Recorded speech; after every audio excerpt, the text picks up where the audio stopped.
Hey, true believers, Teen here with another top 10 comics sold to readers. Now, you may have heard of Comic-Con. That is the list that tells you what comic shops are buying. This is the list of what comic book readers are leaving those shops with, preferably after paying.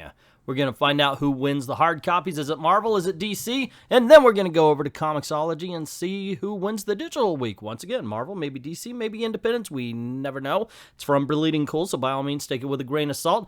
These are the comic shops who are participating in the countdown. So by all means, if you're in their area, stop by, say hi, maybe buy something, and don't forget to support your own local comic book shop. Now, without further ado, let's get this party started. At number 10, we have Coffin Bound, number 1.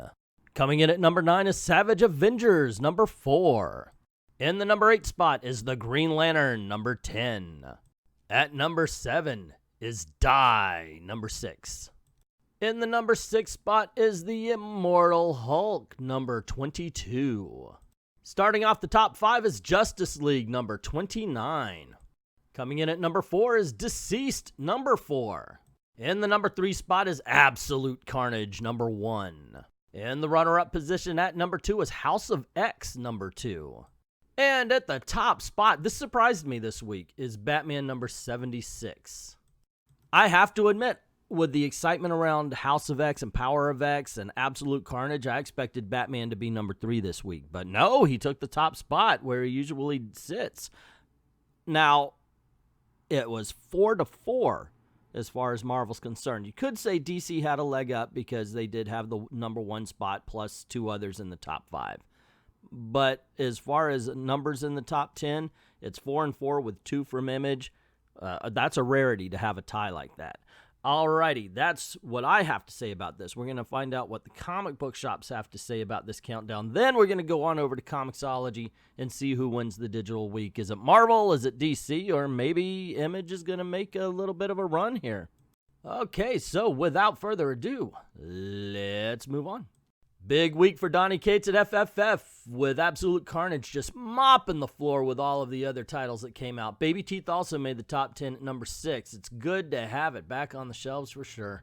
It's one of those books where some readers only get the one title. Back to the absolute bestseller of the week, it wasn't so sure in the selling power of the creative team. I'd be shocked to see an $8 book sell so well, but sell it did. To see Hickman's X book already fall to the number 3 spot is a sad one indeed. That isn't to say that it didn't sell well. We're still seeing totally new people come in and pick up the first 2 books, as well as the new issue this week. I'm more than confident in the power of Powers of X to hit this number 1 spot again next week. Sitting pretty between Marvel's 2 powerhouses was DCeased, a definite fan favorite. I think we'll be selling copies well into the trade printing. Another returning fan favorite, Die, also sold solidly and actually outsold Batman. The back half of the top 10 are old reliables in the form of Savage Avengers, Justice League, Buffy, and Immortal Hulk. They're all titles that have been consistent in their sales and have proven a loyal fan base. They sell well, and I see them continuing to do so for the foreseeable future. I'm going to use the word shill in almost a positive manner here and say that one thing I'm pretty sure has affected their sales is FFF are proven Donny Cates shills. But who isn't, really? I mean, the man makes me care about Venom, and I hate the symbiotes.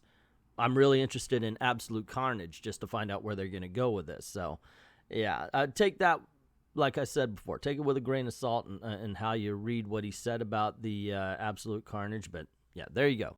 Folks seemed even more excited for the second issue of Hickman's House of X than they did the first, which is really saying something. It's nice knowing that the X-Men relaunch has really caught some palpable interest and doesn't seem to be slowing down anytime soon. It is a little odd, however, that House of X is selling more than Powers of X, considering the 2 stories are linked. Gotta wonder how many folks are missing out on the big picture. Knowing Absolute Carnage was out this week, a title customers have been asking about nearly all year, I wasn't sure that HOX would manage to beat it out in sales, but lo and behold, it did, and I think it's got a lot to do with a hefty $7.99 price tag. Had a lot of people taken aback when it came time to pay, wondering just what it was that hiked their bill up so much. Those 2 giants aside, It was a pretty average week, but Batman continues to sell fewer and fewer copies at our shop. Die number 6 came back remarkably strong from its break now that everyone has had time to catch up. Excited to see if it continues to build momentum. Okay, see, this is the second shop that has mentioned lower Batman sales. I'm kind of wondering how it made the number 1. Look, I'm a DC fan. I love the fact that even though it's Tom King's Batman, Batman is still at the top. But it does seem a little weird that it's like, well, Batman sales are down. Well, I mean, they could still be down and still be at number 1. But I don't know. It just seems kind of weird to me. House and Powers of X both launched with dominating sales at our stores, and with House of X number 2 in particular being possible the most ambitious single X comic in 2 decades, it's no surprise to see it sitting at the top of our list. Miles ahead even of our second place seller, outselling it threefold. That second place is unsurprisingly Batman. Following that is Marvel's most reliable book, Immortal Hulk, as well as the launch of brand new Absolute Carnage.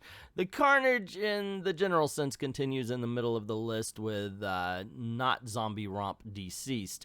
Despite having major AAA title from one of the big 2 ruling the roost this week, also managed to mix things up a bit, more than usual, with the 2 Image books selling very well, brand new Coffin Bound, as well as the always excellent Die. Yeah, I dig on Die also. I think it's a really good miniseries. One of the 2 that I've been praising a lot. The other one would be Middle West. If you haven't had a chance to check out either, I highly recommend it. But I would like to point out, there's obviously more to this. They're getting statements from a few while they're getting numbers from a lot.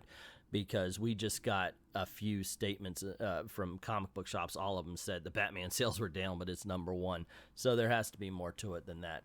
Anyway, that's what they have to say. So we're going to go on over to Comixology and see who wins the digital week. Marvel, DC, or do the independents make a run for it? I think it's going to be either Marvel or DC.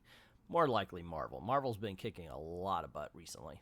At number 10, we have Lois Lane, number 2. Coming in at number 9 is Star Wars, number 70. In the number 8 spot is Die, number 6. At number 7, we have The Green Lantern, number 10. In the number 6 spot is Immortal Hulk, number 22. Coming in at number 5 is Absolute Carnage, number 1. In the number 4 spot is Justice League, number 29. Coming in at number 3 is DCeased, number 4. And the runner-up in the number 2 position is Batman, number 76. And in the number 1 position this week, digitally, is House of X, number 2. So the score is 5-4 DC. Wow. But Marvel took the number 1 spot, even though they only had 2 in the top 5. That's still, you gotta say, that's still pretty good. And we do know that Marvel usually wins the back end, so with only a 1 comic lead and the fact that DC puts out less books than Marvel on a whole, it doesn't look good. And I think that's one of the reasons why Marvel's been getting a lot of wins. But still, if there were DC fanatics out there with the same intensity and passion as Marvel fans, the less books would not make a difference. Coming in at number 11 is Powers of X, number 1 in its second week, tying the score 5-5. At number 12, we have Daredevil number 9. It is now 6-5, Marvel. At number 13, we have Savage Avengers. It's now 7-5 in Marvel's favor. At number 14, we have Year of the Villain, Sinestro, number 1. It is now 7-6 in Marvel's favor. At number 15, Buffy the Vampire Slayer, number 7, gives the independent comic books another horse in the race. Superman Up in the Sky, number 2, takes the 16th spot. It's now 7-7. Tie score again. Really? At number 17, we're putting Champions. This is where you want to be when Jesus comes, guys. Champions number 8, it's now 8-7, Marvel's favor. See, now you're just trolling. The Batman Teenage Mutant Ninja Turtles crossover is tons better than this. Instead, we got Future Foundation in the top 20 at number 18. Come on. It's now 8-7, Marvel's favor. At number 19, we have House of X number 1, and this is the 3rd week for it to be in the countdown. That's never happened before, guys. And granted, it's number 19, but still, it has never happened in the 3 years I've been doing this. Also, it's number 10 for Marvel, 7 for DC. So even though I'm about to announce a DC book at number 20, doesn't matter. Marvel wins the week. There you go. Yeah. Couldn't get more, champions instead of Teenage Mutant Ninja Turtles. By the way, number 20, Dreaming, number 12. There you go. You let my DC lose again, ladies and gentlemen. What's going on with that? Not that I'm bitter, but I'm bitter. Yeah, not really. It's hard to have a pony in that. See, I still enjoy my comics. It's hard to really get mad about that. But I do like to play the your team, my team kind of thing just for fun and games and all that kind of stuff. But I still think that Batman and Teenage Mutant Ninja Turtles is a heck of a great book that you guys should be reading, and it should be in the top 20. Definitely before Champions. Oh, anyway. But what do you think? Let me know in the comments below. What do you think is too high in the countdown? What do you think is too low in the countdown? What do you think? My God, why are you buying this book? This book, why, ladies and gentlemen, are you buying it? Let me know if you've got one of those as well. Don't forget to click like, and YouTube stopped sharing my videos, so please help me in that. Just share the videos around. I truly appreciate that. Don't forget to subscribe if you haven't done it already, and hit that notification bell. Make sure your notifications are on for YouTube. If you don't mind helping out the channel, go on over to Ko-Fi or to Patreon. Just drop $1 in the till. At BitChute, there's a tip jar. Same as Ko-Fi, as a matter of fact. You don't have to make any kind of commitment. But if you want me to work for a living, you could go over to Ko-Fi and commission a video. A lot of people have done that. They just choose whatever category, whatever character or storyline, and boom, I make the video for you. As a matter of fact, I'm working on a Bucky/Winter Soldier as we speak. So anyway, I'd like to thank everybody who's already done that. And to everyone, all of the true believers, thank you very, very much for watching.